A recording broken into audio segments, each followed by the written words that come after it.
आप सुन रहे हैं ज्ञानशिला। बहुत से लोगों का यह प्रश्न रहता है कि दिन रात नाम जप और भगवत भजन कैसे होता रहे। तो इस प्रश्न का उत्तर हमें भाई जी के एक पत्र में मिला। भाई जी ने इस पत्र में जो समाधान बताया है वही हम आप यहाँ बता रहे हैं। ये पत्र श्री भाई जी का है और इसमें भाई जी लिखते हैं कि यदि हम चाहें तो भगवत भजन के लिए समय निकाल सकते हैं। जिस प्रकार हम भोजन, शौच, स्नान, शयन आदि के किसी भी तरह समय निकाल ही लेते हैं, उसी प्रकार हम भगवत भजन के लिए भी तो समय निकाल ही सकते हैं। हमारी लगन और रुचि जिस काम में होती है उस काम के लिए समय निकाल ही आता है, किसी न किसी प्रकार भी वो निकल ही जाता है।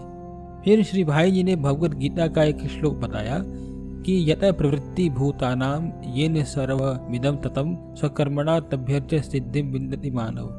इसका अर्थ है कि जिस परमात्मा से समस्त भूतों की उत्पत्ति हुई है और जिनके द्वारा यह सर्व जगत व्याप्त है, उन परमात्मा को अपने सहज कर्मों द्वारा पूजन कर मनुष्य सिद्धि को प्राप्त हो सकता है। इस आदेश के अनुसार मनुष्य जहाँ चाहे जब चाहे अपने ही द्वारा किए जाने वाले उसी समय के कर्मों के द्वारा भगवान का भजन कर सकता है।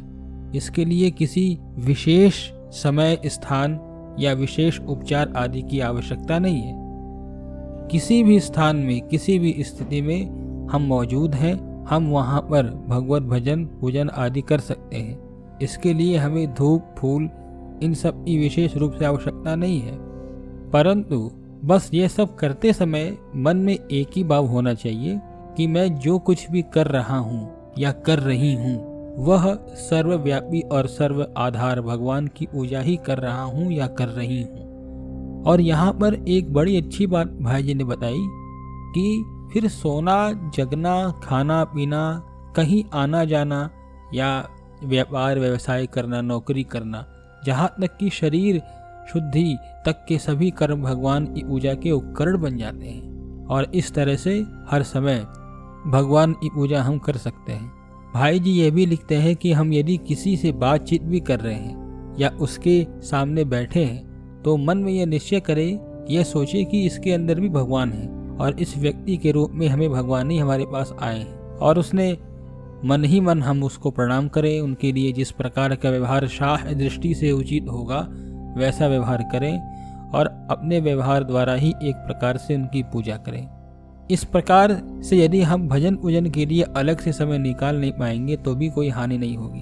अब यहाँ पर एक ध्यान रखने की बात यह है कि किसी व्यक्ति की पूजा करे से मतलब भाई ने ये नहीं कहा कि कोई दुष्ट व्यक्ति है तो माला ले खड़े रहो, उसके पैर पड़ जाओ या उसका आदर करो।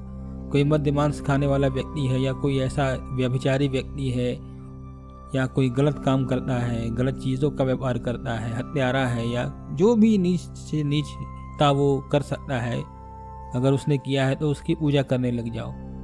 व्यक्ति की पूजा नहीं, उस व्यक्ति के अंदर जो ईश्वर का अंश है उसके प्रति पूज्य भाव रखने के लिए भाई जी ने कहा है, ना कि उस व्यक्ति के लिए, पर्टिकुलरली उस व्यक्ति के लिए नहीं कहा है। उसके साथ तो यथोचित व्यवहार होना चाहिए, नैतिकता का ध्यान होना चाहिए, जैसा है वैसा उससे बचते हुए द्वेष नहीं पालने की बात है यहाँ पे, ये उनका मतलब है। तो इस प्रकार यदि हम भजन पूजन के लिए अलग से समय निकाल नहीं भी पाएंगे तो भी कोई हानि नहीं होगी, वो अपने आप भजन में ही जुड़ते चला जाएगा। आगे भाई जी लिखते हैं गीता के एक और श्लोक को यहाँ पर लिखते हैं और वह श्लोक है कि यत् करोसि दशनासि यज्जुहोषि ददासि यत् तपस्यासि कौन्तेय तत्कुरुष्व मदर्पणम् शुभाशुभ फलैरेव मोक्षसे कर्म बंधने संन्यास योग युक्तात्मा विमुक्तो मामुपैष्यसि।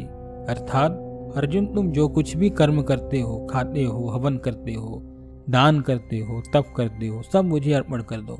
और इस प्रकार जिसमें समस्त कर्म मुझ भगवान के अर्पण होते हैं, ऐसे संन्यास योग से युक्त चित्र वाले तुम शुभाशुभ फल रूप कर्म बंधन से मुक्त हो जाओगे और उनसे मुक्त होकर मुझको ही प्राप्त हो जाओगे। फिर आगे गीता के 8वें अध्याय का 7वां श्लोक उद्धृत करते हुए भाई जी लिखते हैं तस्मात् सर्वेषु कालेषु मामनुस्मर युद्ध च मयर्पिता मनोबुद्धिर मामे वैश्यसि संशयम्। इसका अर्थ है कि अब तुम सब समय निरंतर मेरा स्मरण करो और युद्ध भी करो। इस प्रकार मुझमें अर्पित मन बुद्धि से युक्त होकर तुम निरंतर निसंदेह मुझको ही प्राप्त होगे। भाई जी पत्र के अंत में यह भी लिखते हैं कि इन सबके साथ यदि हम कुछ समय प्रतिदिन अलग भी भगवान का भजन पूजन करें तो उससे भी थोड़ा जल्दी लाभ होता है और वह अच्छा भी रहता है।